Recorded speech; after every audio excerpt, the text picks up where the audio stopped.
dhowaantan loogu geystay masaajid ku yaala magaaladaasi 5 culamaa u diinka tabliiqa oo u dhashay wadanka Pakistan. boqolaalkan dad ee maanta ka qayb galay aaska loo sameeyay dadka tabliiqa ayaa sheegay in arrinkaasi tahay mid si weyn looga xumaado. waxa sidoo kale arrinkaasi cambaareeyay mas'uuliyiin kala duwan oo ka tirsan dawladda ku meel gaarka ee Soomaaliya iyo maamul goboleedka Puntland. haddaba wariyaheena magaalada Gaalkacyo Cabdiladiif Cabdiraxmaan ayaa warkan inoo faahfaahinaya. الله ونحرسته waxa magaalada Gaalkacyo lagu laayay wadaadada tabliiqa isla markaasna dhalasho ahaan ka soo jeeda wadanka Pakistan kuwaas oo sida la sheegay xilli salaada subax lagu tukanayay lagala soo baxay masjid ku yaala xadka kala qaybiya magaalada Gaalkacyo laakiin maamul ahaan ay maamusho dawladda Puntland xilli salaada subax la tukanayay.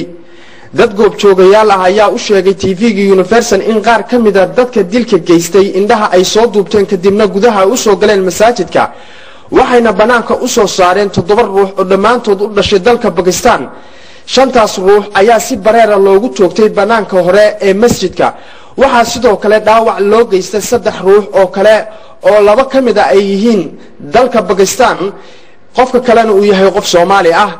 lama yaqaan cid falkan ka dambeysay iyo sababta keentay hase ahaatee waa markii ugu horeysay wadaadada tabliiq ah lagu laayo gudaha magaalada Gaalkacyo. warar madax banaan ayaa sheegay in 5 ruux ee la dilay mid kamid ah uu dhashay Soomaaliya isla markaasna uu ahaa turjumaanka wadaadada la laayay.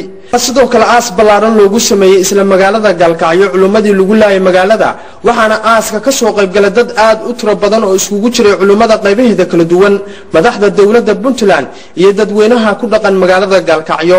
waxa sidoo kale arintan ka hadlay dilka ah madaxweynaha dawladda Puntland Cabdiraxmaan Maxamed Maxamuud Faroole oo cambaareen kulul dusha uga tuuray cidii ka dambeysay falkii ka dhacay magaalada oo lagu laayay dad masaakiin ah oo wadaada oo tabliiq ururka loo yaqaano ah oo shidda min u geysan in lagu xasuuqay xalay salaadii aroornimo markay ciidamadii bandooga ugu inkastoo aan goobtaas ay gaari jirin ay u dhawaay ka soo baxeen oo gobolku waa barigi soo dhawaa in lagu xasuuqayna aad baan uga xunnahay waana aad uga xumahay waana ka tiraayeensanay dilkooda iyo geeridooda sida haddaba dalaca dawladda aanu ku sameynay press release ama war saxaafadeed aan ku soo jeedinay sida wax u dhaceen.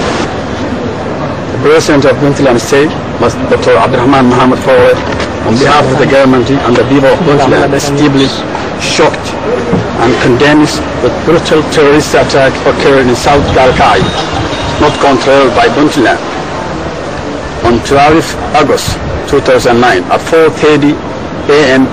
in mosque, causing the death of 5 Pakistani religious persons belonging to the sect known as the Tabliq, and wounding 3 others. Eyewitnesses confirmed that criminals to have fled to the south, where they come from, and planned the crime.